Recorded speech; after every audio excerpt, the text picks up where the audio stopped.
Hello, everybody, and welcome to the second round of the AMA Supercross Series. I'm Art Ekman, along with Dave Despain from the historic Astrodome in Houston, Texas.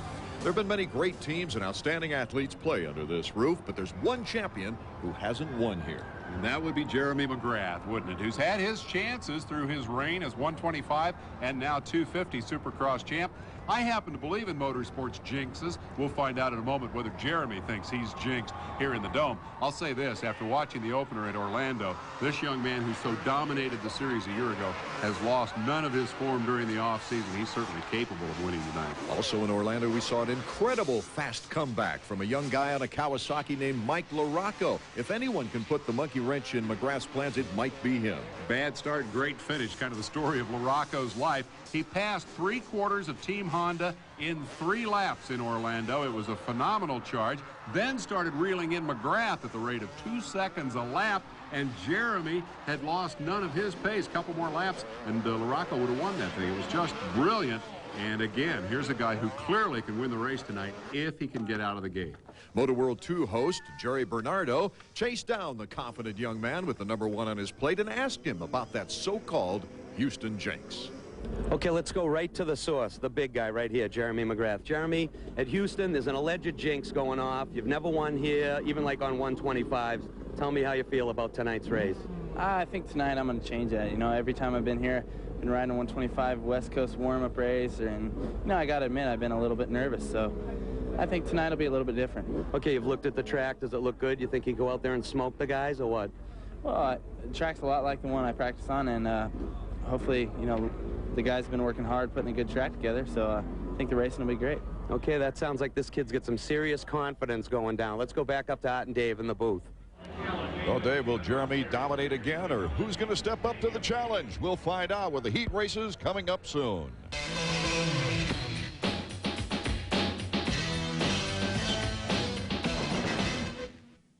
The countdown is on for the 94 Coors Light Challenge AMA Supercross Series. See it live March 26th, Charlotte's Memorial Stadium. April 9th and 10th, Pontiac Silverdome. April 16th, Minneapolis Metrodome. April 23rd, Texas Stadium. May 7th, Seattle Kingdome. June 4th, San Jose Spartan Stadium. And the finals June 11th, Las Vegas Silver Bowl. Don't wait. Get your AMA Supercross tickets now.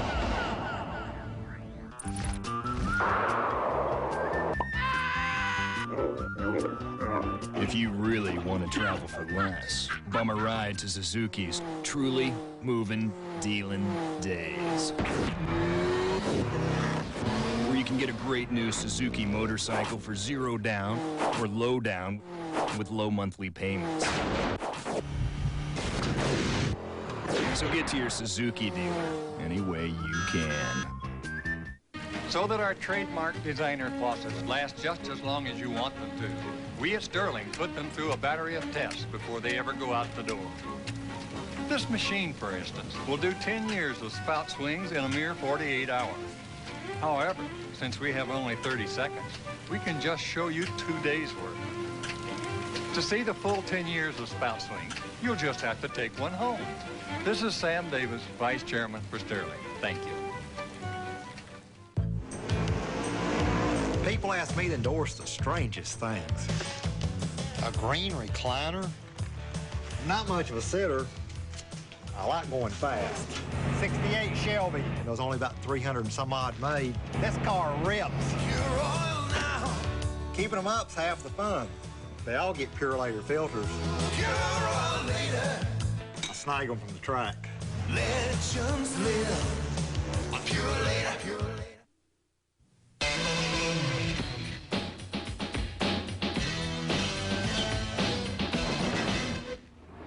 Welcome back to the Houston Astrodome. Another great crowd on hand in Houston for round 2 of the 1994 Supercross season. The track builders making sure there was enough passing room this time around, Dave. They've taken a little different approach as you look at the track map. They've tried to make the straightaway sections longer to enable the riders to set up more passing opportunities. Also, the whoop-de-doos are very, very difficult. And again, that's to let the fast guys go fast. Getting ready for heat #1 of the qualifying round. And let's take a look at the qualifying format for the Supercross season as they're getting set Heat 1 and 2. 4 riders from each heat transfer directly to the main event.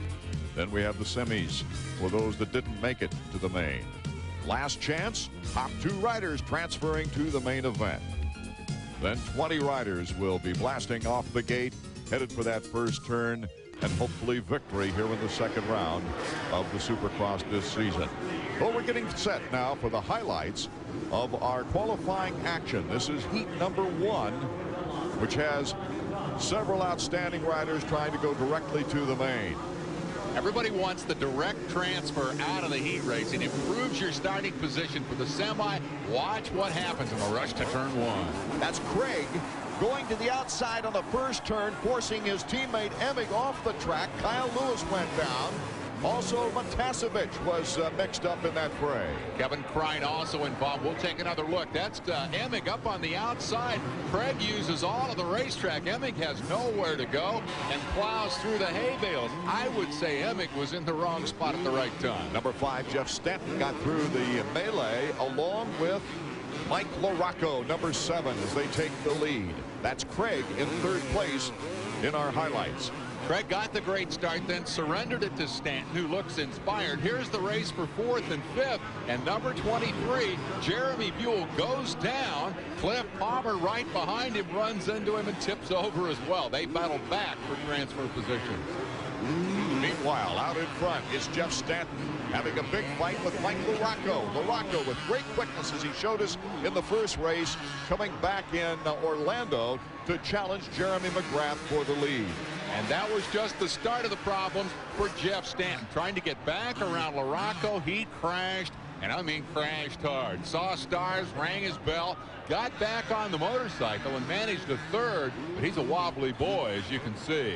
He went head first. It ripped the visor right off his helmet. He came out of it with a hurt shoulder, but put back an inspiring performance for the rest of the evening. LaRocco wins it easily. Note the time, 8 minutes and 5 seconds, and that'll be significant in a moment. Nice style from LaRocco. Craig 2nd. There you see Stanton going over the goalpost jump, along with Palmer getting the final transfer spot, going directly to the main. I'm impressed with the way Palmer came back. I think the big question is the kind of shape Jeff Stanton is in after that big tumble he took in the heat race. As we take a look at highlights from heat number 2 now, we've got to look to the big guy, number 1, Jeremy McGrath. He'll be fighting for the fastest qualifying time just to put more money in the bank. Jeremy talked at the top of the show about confidence. The man seems to be totally immune to the pressures of Supercross. The pressures that got to Damon Bradshaw, led him to retire. The pressures that a lot of people think have affected Jeff Stanton. Jeremy just doesn't seem to feel it. And as we go to the highlights of heat number 2, you'll see another example of that. Blitz to the front and lead. Some people have to put on a serious game face. Jeremy McGrath would like to just do it for fun. And there he is out in front of heat number 2. It's Lamson Keyhole, number 15, along with Henry in the initial going. But Swink is moving up into the field as well. Look at Jeremy open up the early lead. He's gone. He's in command. It's a race for 2nd, 3rd, 4th, and notably for the transfer spots. It gets real interesting. Kedrowski, number 3, and number 11, Larry Ward, last week's surprise hole shot artist, here battling for 4th spot. This is the last transfer. Ward leading the first 4 laps of the opening race in Orlando. Then he crashed on lap 7. Denny Stevenson up front, right in front of Ward. Yeah, he deserves that call. Number 27 running top 3 here tonight. A kid that a lot of people feel has had more potential than he's shown, partly because of injury. Ward on that no-lean Sizzler Yamaha, right into your entry. Ahead of the back in Kawasaki. This was the battle for 4th, 5th, and 6th. Henry getting into the mix with Kedrowski and Ward. Doug Henry had a bad start, but boy, is he on the move. He wants to make it a Team Honda sweep. He moves around Kedrowski, who's out of the transfer, and the man going fastest toward the front right now is definitely number 8, Henry. Henry still not back to 100% after the preseason injury, falling on that shoulder, but he's coming back with consistency. Here's Ward going after Stevenson while Henry goes after Ward. See Ward put the little blocking move on Henry. He knows who's coming. Turns right around, sets that up, and turns it into a pass on Stevenson. Good move by number 11. Ward, Stevenson, but Henry takes the inside on our highlights of the second heat in qualifying. Stevenson heading backward. Ward and Henry headed forward, and Kudrowski remaining the enigma of 1994. What is wrong with motocross Mike? Ward has shown quick, but in these highlights, he starts to fall back as Henry and Kudrowski will move in front. This remaining the battle for the last transfer spot. Two of these guys are going to the main event. One of them will ride the semifinal, and with that pass, Kudrowski took the 4th position. He didn't want to follow that privateer home again tonight. Team managers tend to expect you to be able to beat the guys who aren't getting a factory salary. While we've seen a tremendous battle for 3rd, 4th, and 5th, out in front, earning his nickname is Showtime as he does the can-can for both sides of the Astrodome fans. I guess he's not worried about fastest qualifying time, even though he's going to get it here in our highlights. He's going to get it by a ton. He's showing off. He's styling for the folks, but he's cutting laps more than a second faster than the guys did in the first heat race. It's another Jeremy McGrath blitz here in the heat race. When you're on, you're on. And as he comes to take the checker, this guy is definitely on top of his game. And should he win the main, he would get the extra $1,000 for the Silver Bullet Award for the fastest qualifier and winning the race. There you see Lamson coming across. Very, very consistent this year for 2nd place. Henry and Kudrowski going right to the main. Let's go to Motor World 2's host, Jerry Bernardo, with number 1. All right, Jeremy, I turned my head and you let the can-can fly. You feeling confident on this track? Yeah, you know, the track's great out there. I'm having a lot of fun, and, you know, all along it's been real important to me to have fun, and that's what I'm doing. Once again, the big hole shot, you got it down. What can I say, number 1? You roosted. Well, how do you do it? I don't know what trick there is, but somehow it's working. Nice style points, kid. Good luck. Thanks. And the fastest qualifier by almost 13 seconds. Highlights of the semifinal round number 1 coming up.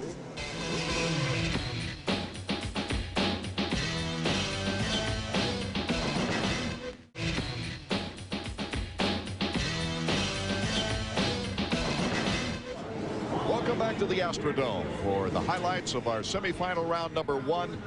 Jeff Matasevich on the right, Jeff Emig on the left. Emig, a factory rider. Matasevich used to be trying to come back as a privateer, working out of a U-Haul and trying to make it to the main right now. I'll tell you what, from the penthouse to the U-Haul, as you said, that is not the way you like to be doing it. And Matasevich knows the pressure is on. If he can't do it this year, earn his way back onto a factory team, it might be curtains for his career. Emig, after a crash in the qualifying round with his teammate Mike Craig, incidentally, they have to put that behind him. Breaks out in front. Here are our highlights. Emig gets the whole shot. We should mention that Craig hurt his knee in that first turn incident. He didn't fall. He finished the race 3rd, but he did injure his knee, so Yamaha's chances are hurt here tonight. Craig's got a bad knee. Emig's in the semifinal, and Larry Ward, the privateer Yamaha rider's also in the semi. Right behind Emig in 2nd place is number 21, Jeff Matasevich. He's chased by Kyle Lewis, number 53, and we'll also see Jeremy Buell and number 60, Kevin Crine, chasing the transfer spots. Jeff Emig really fired up after that altercation in the first turn with Michael Craig. He said he had to put it behind him. We're teammates. If they weren't teammates, there'd be some retaliation going on. Fired up as in outrage. They had to bleep all the interviews with Emig after that crash. He didn't have very much good to say about Craig. The battle for 3rd and 4th. Lewis out in front of Buell. Buell number 23. Looked like the Ohioan Buell had something going there as he set it up on the inside, but he couldn't make the pass stick. Emig with an easy time of it. As he goes toward the checkered flag, he will go to the main with a little bit more confidence. It's a big factor as far as Emig is concerned, building that confidence. Here's Jeff Matasevich coming across. Matasevich, after an 11th place finish in Orlando, is looking for better things here today. Emig, Matasevich, Lewis, Buell, and Crine going to the main event out of the semifinal action. As we continue our highlight action, this is semifinal number 2. And number 27 is Denny Stevenson with a battle with Larry Ward, number 11, trying to make it into the main. Out in front, however, Larry Brooks, number 31 from El Cajon, California, made 10 mains in '93. Larry Ward right in front of Denny Stevenson in our shot here. And as soon as Ward gets loose from Stevenson, he goes up to make this a teammate battle. These are the two no-lean Sizzler Yamahas. Number 11 is Ward, number 31 is Brooks. They're looking over at each other to say, hey, which of us teammates is going to win this thing? Pretty good battle.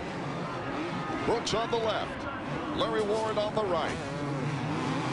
Based on what I saw at Orlando, I'd certainly give the nod to Ward. He was a bullet down there until he got tired, and there he completed the pass and eventually pulled away from Brooks, who made a big mistake on the last lap. He was showing off for the crowd a little bit, tipped over, and ended up fourth. Still got up and made the main with a gutsy performance. Here's Brooks.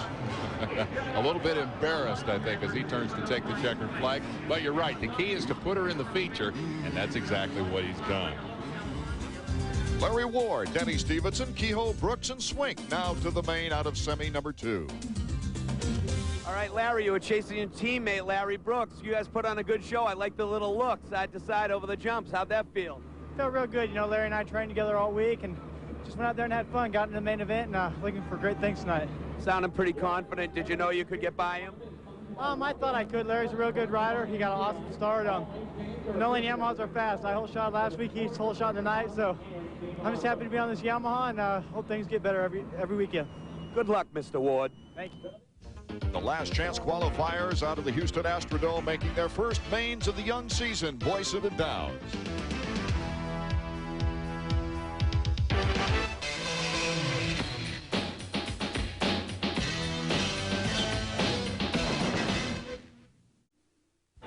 Tonight's 125 main is the first of only 2 times that the 125 East and 125 West battle together. The other time is in Dallas, Texas, but there's always a lot of spirit.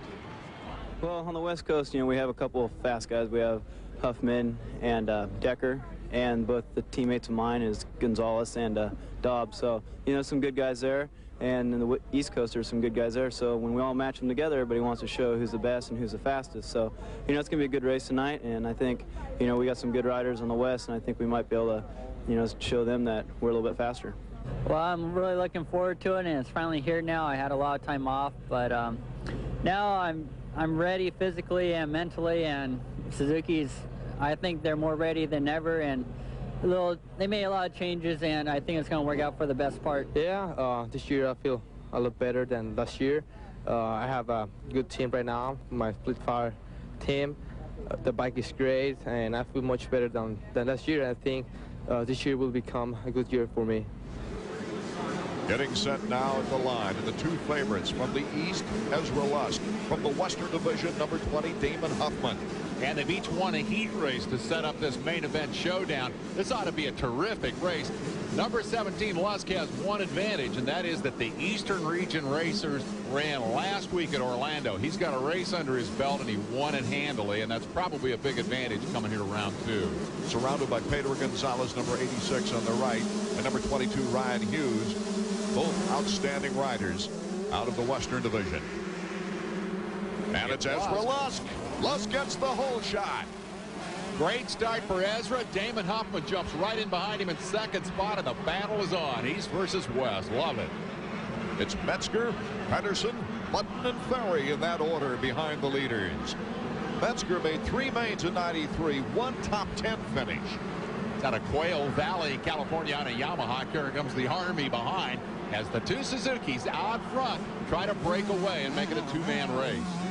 Ezra Lusk already with 1 race behind him, as you mentioned, Dave, and that was an outstanding, dominating race.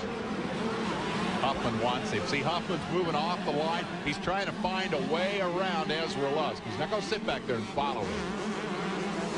Suzuki's attention really focused in the 125 class this year. This is the class they want to dominate.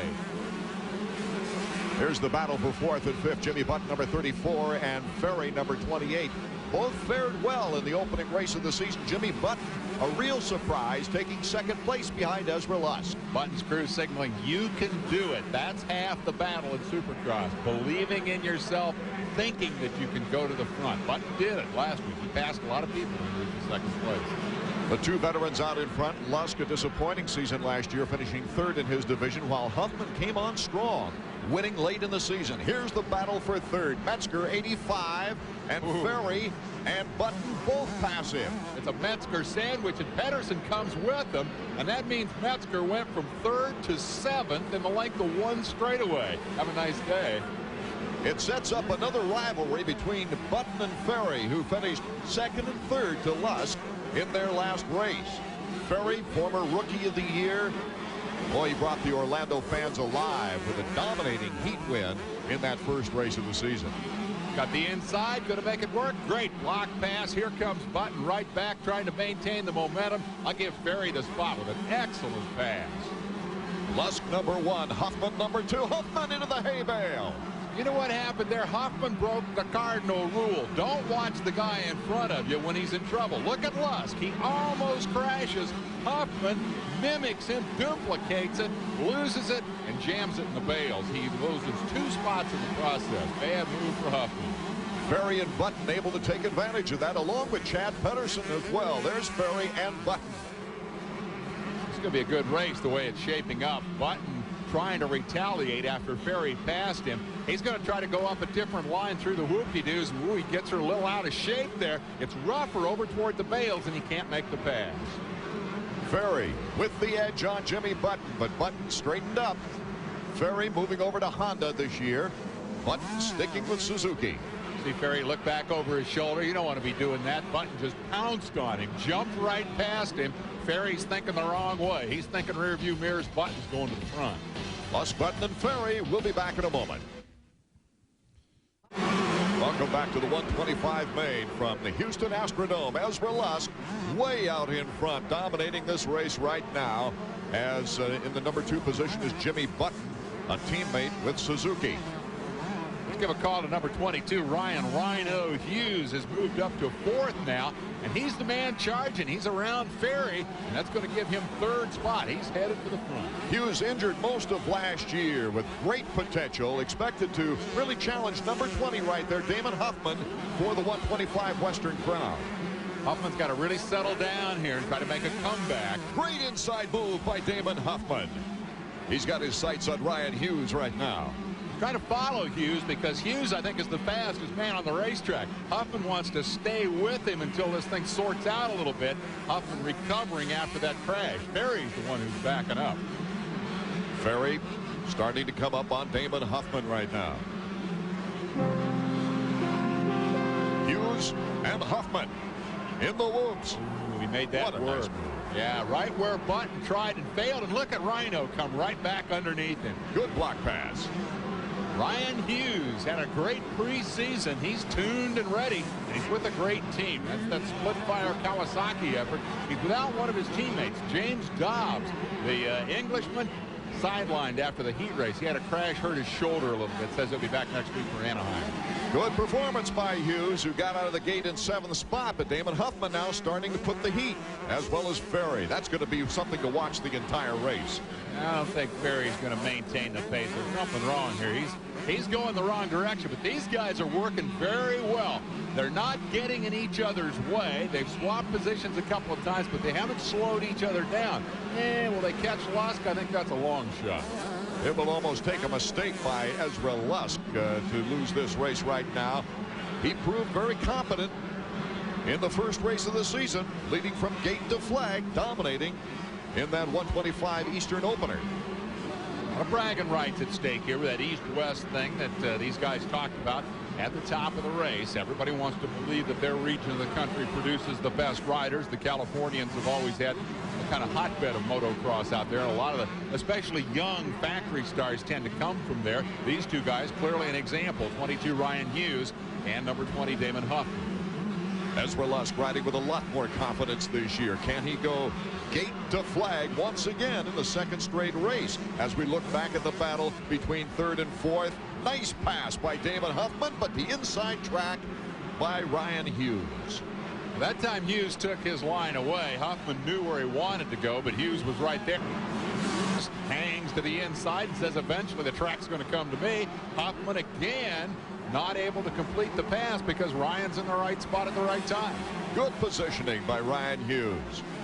This is all going on about 4 or 5 seconds behind the second place man. Jimmy Button continuing to circulate in that spot, and Ezra Lusk leads it by about a Texas mile. So this is the battle for third and fourth. Hughes in front of Damon Huffman. Huffman started out in second place, but then a bobble following Ezra Lusk. He's got good speed, but Hughes using some veteran moves right here. You got to wonder how much the mishap has hurt Huffman's rhythm and timing a little bit. See, the foot peg comes up, just a little bit of a mistake, but in this kind of a battle, 100th of a second will cost you a lot. Still a long way to go to determine the positioning in this 125 main from the Houston Astrodome. I'm impressed at the way Hughes is hanging on under the pressure. When you've got somebody up along both sides of you and tapping on your rear wheel every turn of the racetrack, it's easy to make a mistake. Hughes isn't making any mistakes. He is focused as they pass the lap rider. This is a strong team, too. You've got Hughes, and in addition, the 2 international entries. Gonzalez not having a great night tonight, but great things expected of the young Mexican rider. And we already mentioned Dobbs, who's out with an injury, but the Kawasaki guys have put together a great effort here with split fire and Hot Wheels. Yeah, Gonzalez got off to a very bad start, 12th out of the gate, but is moving up slowly through the field once he clears the traffic. This is going to be a disappointment for Damon Huffman, however it turns out. The best he could hope for here is a top 3. He got it. He made the pass. That was good. I was about to say the best he could hope for was top 3, and he came here expecting to win. He's got third unless Hughes takes it back, which he does. And here comes Damon Huffman. Accelerates by Ryan Hughes. Yeah, Hughes never really got the pass made there, did he? He ran under him and then ran past him, and so when Damon squared it off, he had third back. And now look at this. Huffman's faster. Lusk, Button, and Huffman now. We'll be back with more. AMA Supercross is brought to you by Honda, the reigning Supercross and 250 national champion. Honda, come ride with us. Yeah, team definitely makes a difference. I mean, we got the 4 best guys out there. It's just another day for me. Just going out there and knowing you're the best. I don't try and intimidate anybody. I'm out here to win the race, and that's what I'm going to do. You know, if anything, they probably try and intimidate me, but it doesn't work. Try to just get a winning effort going so these guys can go out on the track and do what they need to do. Definitely got to get a good start and, of course, be on the best bikes out there, which are Hondas. Best bike color's red. That's fast because they're mean. These guys have to be the ambassador of the sport. You don't win 10 races with luck. Good, lucky, I don't mind that. Good and lucky, that's kind of cool. There is no luck. Well, there's a little bit of luck. The CRs are definitely the best bikes. They're just the best. They always win. Prove it. There's a psychological effect that red has over other colors. CRs are fast. Blazing fast. Red hot. Just keep them on bikes that can win races, and they're pretty happy. Ezra Lusk on the final lap. You know, we haven't seen much of Robbie Raynard in this race. He got a slow start in the first race of the season, came back to battle for 4th. He was expected to challenge Ezra for the Eastern Region Championship. Robbie has the flu this week, which puts him in a majority of Americans. He hasn't worked out all week, and that's why we haven't seen him. He's out there, but he's in the back. Got to hand it to Ezra Lusk, as well as Damon Huffman. Ezra for not cracking under the pressure, being able to maintain the lead, and Huffman for coming back into a fray with Jimmy Button. Button has held on to second place throughout most of this race. And I would only add to that that the Suzuki team have obviously got this thing worked out. When your bikes run 1, 2, 3, that means you got the right guys on the bikes. Well, the East finished first in the 125 main. Damon Huffman from the West crossing the line, but there you see it. Lusk and Button both from the East. Huffman and Hughes from the West. Tim Ferry 5th. Gonzalez, an admirable comeback for 6th. Let's go to Motor World 2's Jerry Bernardo and the winner. Suzuki's Ezra Lusk. This is a deja vu last time. Numero uno. Your thoughts in a nutshell. Well, I've been working on that mind game. You know, I had a big problem with that last year, getting out front and just throwing it away. And I've been riding really good. I'm really proud of myself. If I could just get out there and ride like that, and not even win, I'd still be happy. But you know, everything's going well for me, and my Suzuki's running really good. And we finished top 3 tonight, and that proves it. Did you feel your teammate Huffman right behind you in the early laps? I didn't know really who it was. I was just riding a steady pace, and if someone wanted to come up and put a wheel on me, then I would have, you know, perked it up a little bit, but nobody really got a wheel in on me, so I just stayed that whole pace the whole race. Ezra Lusk, after 2 dominating wins, leading the points battle. Jimmy Button with 2 seconds right behind him. Damon Huffman winning the top points in the first 125 Western battle. So you went down early in the race. How'd you feel? What happened on there? Well, you know, I felt I was a lot faster and all, but I didn't want to knock my teammate down because that wouldn't be right. And so I felt I could have passed him cleanly actually he was holding me up, but I kind of saw him bobble, then I just watched him and did the same thing, and I'm kind of mad about that. But it's the first race. I'm a little nervous and all, but it's over and done with, and I proved that I could pretty much smoke the pro circuit team, and that's my main competition on the West Coast. So I'm happy with 3rd. I'll tell you, Art, I'm looking forward to the rematch between Lusk and Huffman that'll happen in Texas Stadium in Dallas later in the series. That'll be good. So the champagne should flow any second now, as Jimmy Button looks the most experienced there. Huffman with 4 wins last year can't get the cork off. The 250 main coming up.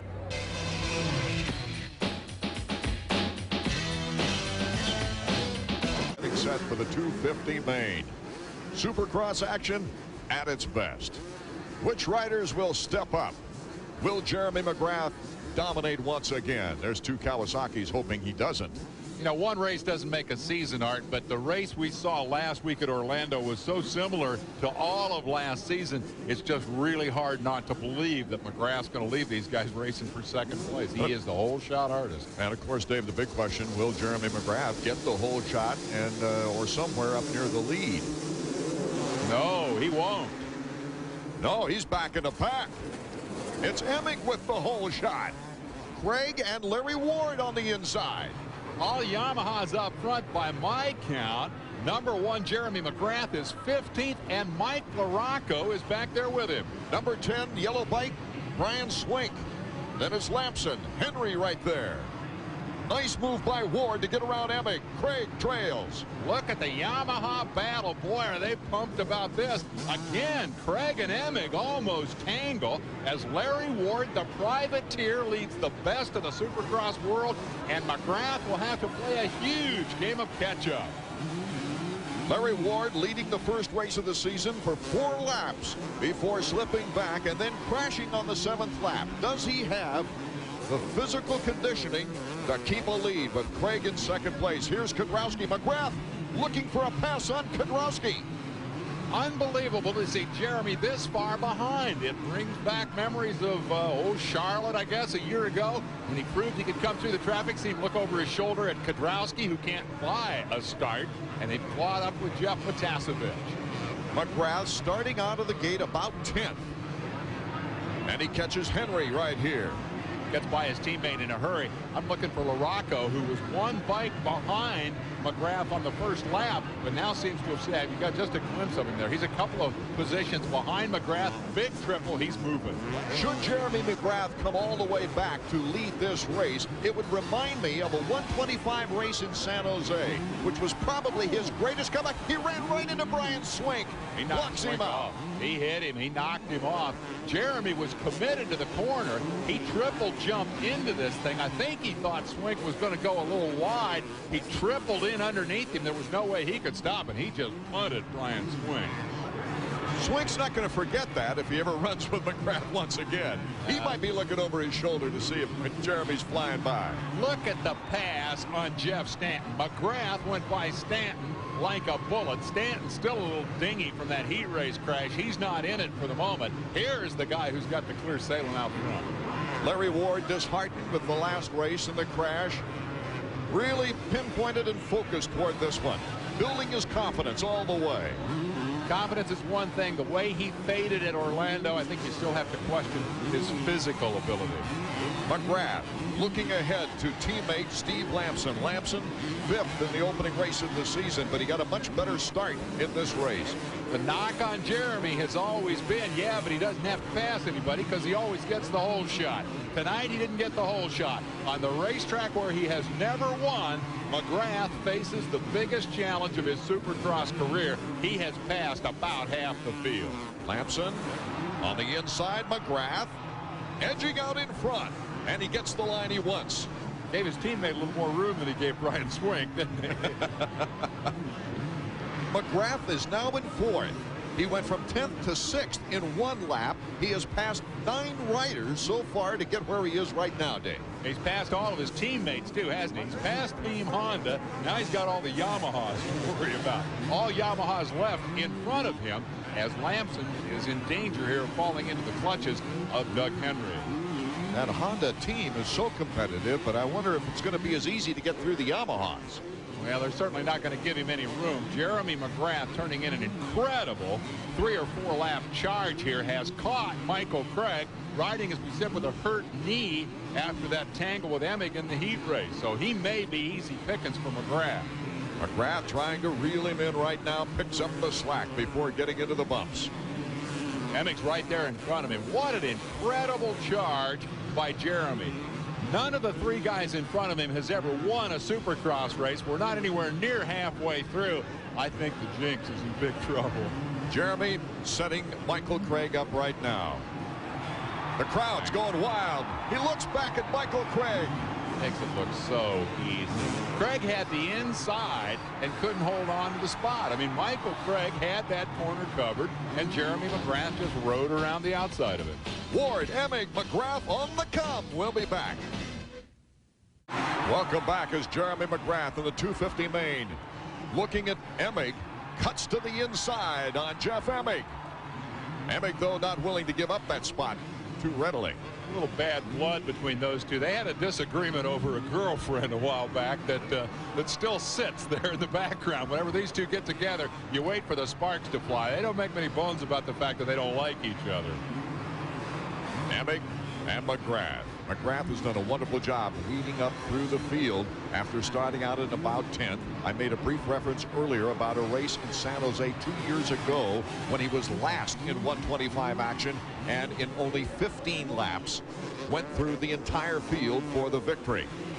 One thing about the McGrath-Emig battle, they've been able to catch up to the leader, Larry Ward. Ward is crumbling again. He had a 3-second lead, and now Emig is alongside of him, a lap short of halfway. Larry Ward is going the wrong direction again. This kind of racing will let McGrath get into a good position as well. Emig, clean pass. He knew that that Ward was wounded and he could take advantage of him. Gave him a lot of room. Emig now the leader. McGrath won't wait long. He's gone. He's around Ward already. Emig is fast enough to stay out in front, but will he go without mistakes? Take another look at how Larry Ward went from 1st to 3rd. When you're tired, you can't do anything right. See, he's in the wrong position on the jump here, and he's lost all his speed and momentum going into the corner. McGrath just comes around the outside on that tabletop and passes him by 4 bike lengths in 1 corner. Emig, the former 125 champion in the outdoors, known for his outdoor performance, tried to focus earlier this year on Supercross. Here's McGrath. He bumped him.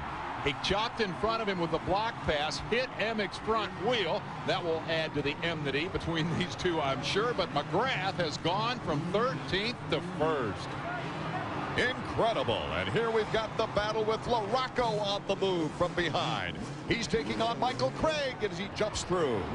The double jump looks great, but he spent too much time in the air. Craig got the rear wheel back on the ground and driving and was able to hold off the pass. Note that they have both gone around Larry Ward, who has faded all the way to 5th. This is the battle for 3rd and 4th. Number 7, LaRocco can't get around Craig, and that's a big setback. Up to this moment, he'd been able to match McGrath's charge through the traffic. Now, finally, he gets around. LaRocco, clearly the quickest bike in the first race of the season, just ran out of laps as he tried to catch Jeremy McGrath. LaRocco in this race, he started out in 15th. Craig having trouble. He's showing effects of the sore knee. Larry Ward's going to get back by, or is he? They are now battling on the two Yamahas, the privateer and the factory bike for 4th and 5th. Now Craig holds on to 4th. Ward extremely disappointed that he didn't finish the first race after showing so well early, and I'm sure that's one of his goals here today. Got to work on his training program. Got to get that 20 lap durability in place. He's got the starting technique and he's got the mental edge. He just needs to be able to run strong the whole distance. Mike LaRocco trying to catch Jeremy McGrath. I don't know if he has enough time. And I don't know if he'll be able to get around Emig. He's had trouble with Mike Craig, and now Emig is there. You've got a Honda, then a Yamaha, then a Kawasaki in the top 3 spots. And look at this. How important was that girlfriend? He might let him go through. Yeah, I wouldn't bet on that. I'll say this about McGrath. I think the jinx is toast. I don't think the jinx applies anymore. Jeremy not known for tracking while out in front, that's for sure. As we take a look back, LaRocco on the move. Emig. LaRocco picking up time on the whoops. Just skimmed across the top of him, gobbled up the distance to Emig. Now can he complete the pass? That's the key. Catching is one thing, passing is the key. LaRocco. And he holds the edge on the turn. See, that time he didn't do the double jump. He didn't make the same mistake that he made there in that same spot on number 19, Michael Craig. And he just rockets away from Emig. He wants McGrath. LaRocco with about 6 laps to reel him in. Remember last week in Orlando, LaRocco was able to cut each lap lead down 2 seconds. Jeremy said he was going the fastest he could go. McGrath on top. LaRocco, Emig, Craig, and Ward will be back.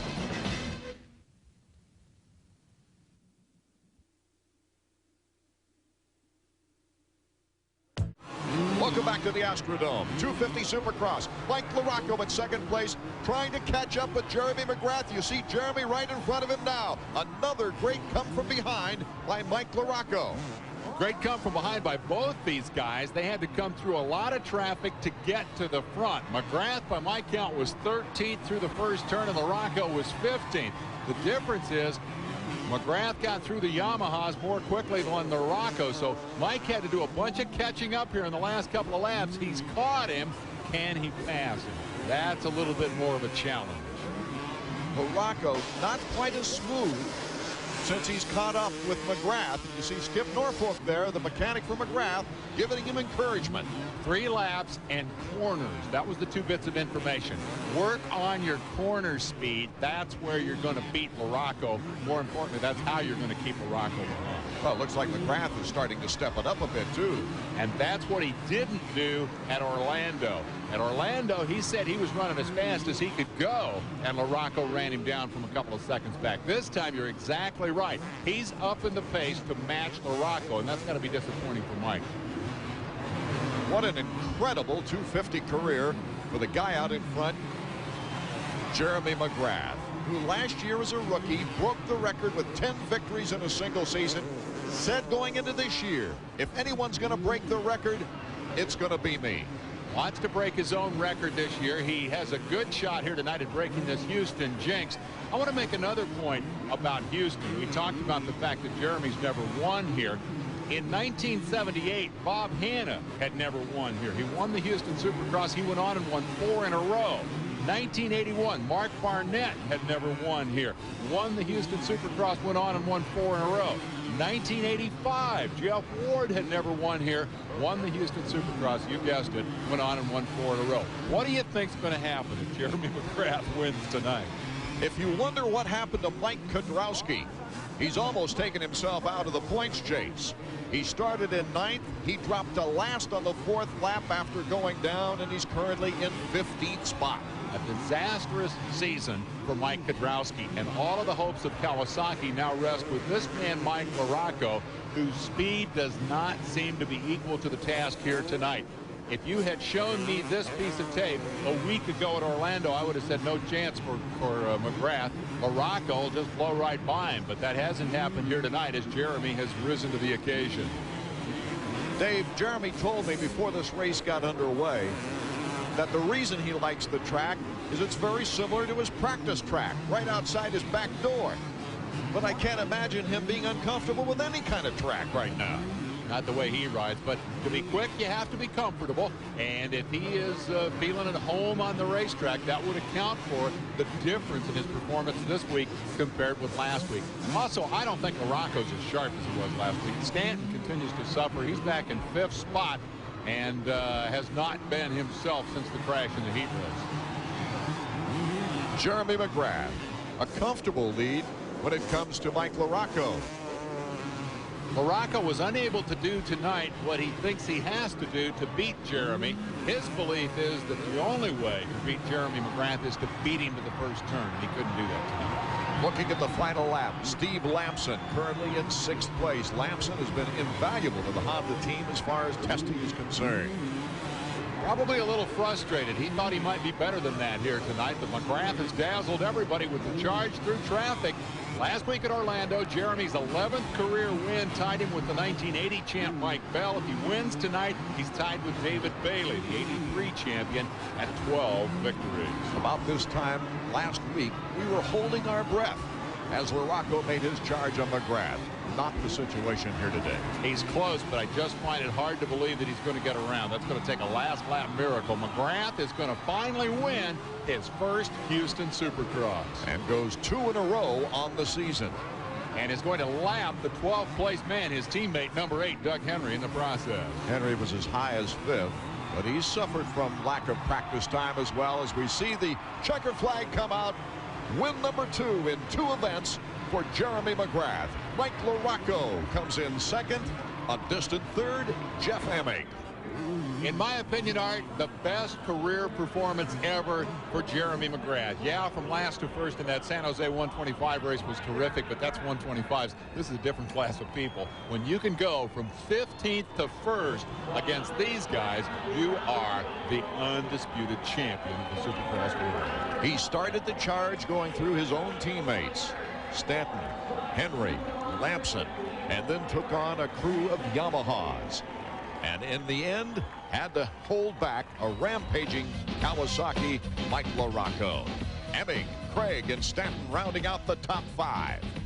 Honda rider Steve Lamson pulled in 6th. Ward, Swink, Palmer, and Brooks. Let's go to Jerry Bernardo. All right, Mike, you can't be too disappointed with 2nd. You've been made short work of everybody out there, but you just were 1 step behind Jeremy. What do you have to do to beat him? Well, I think the best thing to do is to get out in front of him, which, again, tonight I didn't do, but I definitely have the speed to do it, and, you know, I caught Jeremy towards the end of that race. I was just kind of hanging in there trying to find him, you know, a place where I could pass him, but, you know, he wasn't making any mistakes, so I made it tough. You're looking really good through the whoops. It seemed you were making some good time. Did you feel confident in that section? Yeah, my Kawasaki really handles real good. We spent a lot of time in the offseason getting it tuned up, so, you know, that helps me out a lot. It's just another thing. You just go in there and hang on. In the last few laps, what were you thinking? I was trying to find a place around Jeremy. You know, he rides a good pace, and he takes you know, the best lines on the track. So when you're riding somebody as fast as myself, it's kind of hard to find a way around. You've accumulated good points. Good job. Thanks a lot. Mike LaRocco's second place finish in 2 races puts him only 6 points behind the number 1 plate Jeremy McGrath. All right, Jeremy, you didn't have your work cut out for you. No hole shot this time. You were a little bit far back, but you made short work of that and got up front. How was it in the early going? Yeah, it was pretty tough. You know, I was in there with my teammates, and I threw a couple block passes that, you know, I didn't think they were too bad, but, you know, I kind of got off balance on the start and didn't get such a great start. So, you know, unfortunately, I had to come from behind, but that just lets everyone know that I can do it. Once you got out front, did you feel confident?